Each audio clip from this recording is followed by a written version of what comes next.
గతంలో రద్దయిన ఆదర్శ రైతు వ్యవస్థను పునరుద్ధరించడానికి కసరత్తు చేస్తోంది రాష్ట్ర ప్రభుత్వం. ఆదర్శ రైతులను మళ్లీ కొనసాగించాలని సర్కార్ నిర్ణయించింది.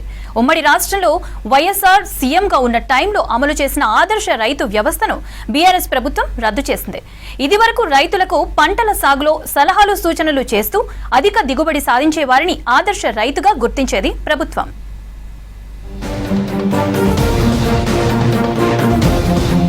వ్యవసాయ శాఖకు రైతులకు అనుసంధానంగా ఉండేవారు ఆదర్శ రైతులు. సాగుపై మంచి పట్టున్న ఆదర్శ రైతులు పొలాల దగ్గరికి వెళ్లి రైతులకు సలహాలు సూచనలు ఇచ్చేవారు. గతంలో అమలైన ఈ పథకాన్ని మళ్లీ పునరుద్ధరిస్తామని వ్యవసాయ శాఖ మంత్రి తుమ్మల నాగేశ్వరరావు తెలిపారు.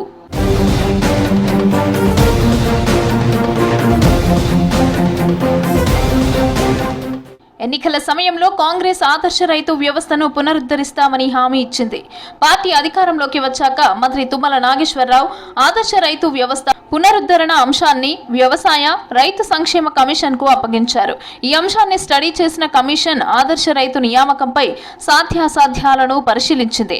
రాష్ట్రంలో ఉన్న దాదాపు 10,000 మంది ఆదర్శ రైతులను తిరిగి నియమించుకునేందుకు అంగీకరిస్తున్నట్లు తెలుస్తోంది.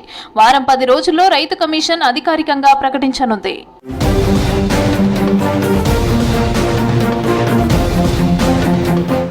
ఆదర్శ రైతులకు సాయిల్ టెస్ట్ కిట్లను అందించి నేల రకానికి అనుగుణంగా పంటల సాగు చేసేలాగా ప్రణాళికలు చేస్తోంది. క్షేత్రస్థాయిలో ఏఈఓలకు సహాయంగా ఉంటూ సంక్షేమ పథకాల అమలుకు చర్యలు తీసుకోనున్నారు. పంట పొలాల్లో పర్యటించడం, ధాన్యం సేకరణలో సహాయం అందించడం, రైతులకు సలహాలు సూచనల పనులను ఆదర్శ రైతులకు అప్పగించనుంది. స్వామినాథన్ కమిటీ సిఫార్సు మేరకు ప్రతి 250 కుటుంబాలకు ఒక ఆదర్శ రైతు చొప్పున ఉమ్మడి ఆంధ్రప్రదేశ్లో 49,000 మంది, తెలంగాణలో 20,000 మందితో ఈ వ్యవస్థ కొనసాగింది.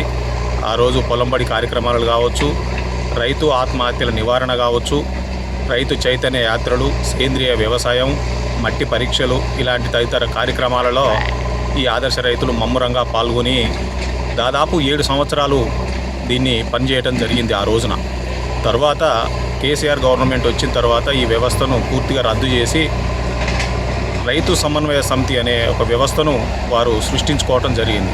ఈ తెలంగాణ రైతాంగానికి స్వచ్ఛందంగా మేము పనిచేయడానికి రాష్ట్ర ఆదర్శ రైతులందరం సిద్ధంగా ఉన్నాం. దీనిని ప్రభుత్వం గమనించి త్వరలో ఈ వ్యవస్థను పునరుద్ధరిస్తుందని మేము మనస్ఫూర్తిగా భావిస్తున్నాం.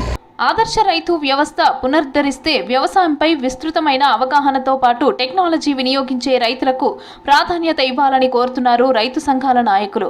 కొత్తగా నియామకం అయ్యేవారు క్షేత్రస్థాయిలో రైతులకు యాజమాన్య పద్ధతులపై సూచనలు ఇవ్వాలని కోరుతున్నారు రైతు సంఘం నాయకులు.